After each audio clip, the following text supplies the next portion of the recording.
at our introductory video for our exhibit evaluation course. I'm Professor John Vaverka. I'm the course instructor.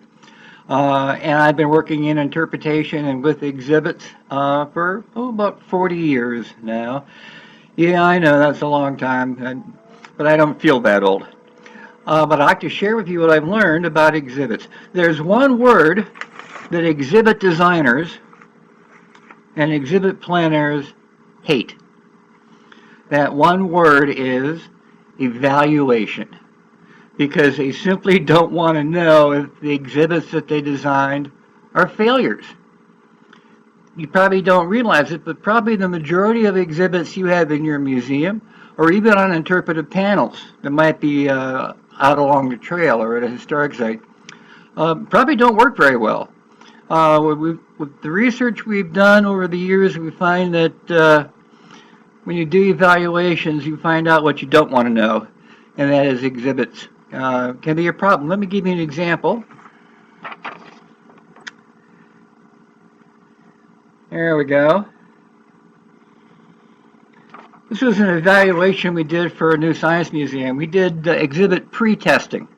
So the exhibits were mocked up, and then we brought in busloads of school children to evaluate the exhibits for us. We gave them a written pre-test, and the pre-test was based on the objectives that the exhibits were supposed to accomplish. And I would bet you don't have any objectives in writing for your exhibits. You wanted an exhibit on butterflies, but there are no objectives on what the people were supposed to learn about butterflies or feel about butterflies or do about butterflies. They were just designed to be pretty. And yeah, exhibits can be pretty, but they can also be awful. So in this study here, one of the exhibits, this one, was on magnetism. We wanted to see how much students already knew about magnetism, what magnets were and how they worked. And we did the pretest to find out what they thought about it. And then we turned them loose into the exhibit room that was mocked up, and they had a chance to play with the exhibits. Now, the exhibit that I'm showing you has different items in each of the little cubby holes. Some are magnetic, like iron, and some aren't. And you were supposed to, according to the directions, take the magnet and go underneath that display, and if something was magnetic, it would wiggle. Well, as you saw from the picture, the kids weren't following the direction. They were going from the top because they wanted to see things happen. Now, when you do that, the problem is that the iron sample in that little muffin tin, was too far away from the magnet. So when they run the magnet over the top of it, the iron didn't jiggle. So, hey, iron must not be magnetic, because look, it's not moving. Gee, I always thought iron was magnetic, but I guess it's not. So in the pretest, 92% of the kids knew that iron was magnetic. After they used the exhibit on the post-test, it dropped down to 61%. In other words, in our whole study, we found out that about 15 to 20% of the exhibits that we had being tested created what's called negative learning. In other words, they came in with a level of knowledge that was correct. They used the exhibit that screwed them up, and they had their paradigms shifted, so now they think, oh, a different answer.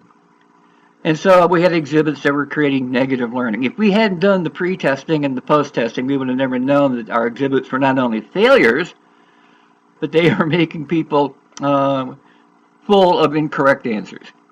We found out that another 40% of the exhibits had no change at all in what people knew or what they thought.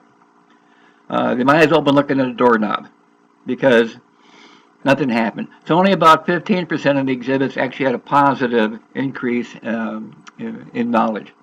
And that's what evaluation is all about. It's not to scare you. And you can't say, oh, it's nice, but we can't afford it.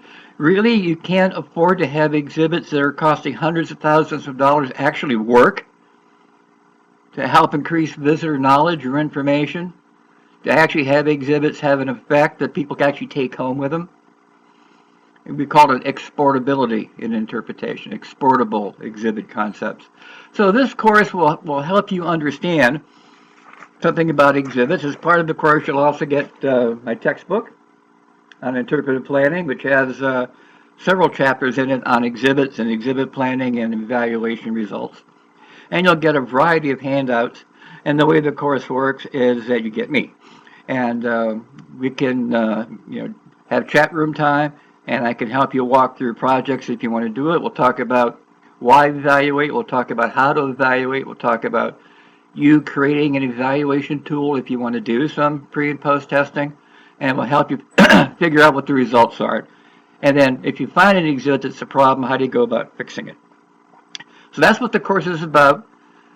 We're going to address that dirty little word that exhibit designers hate, evaluation.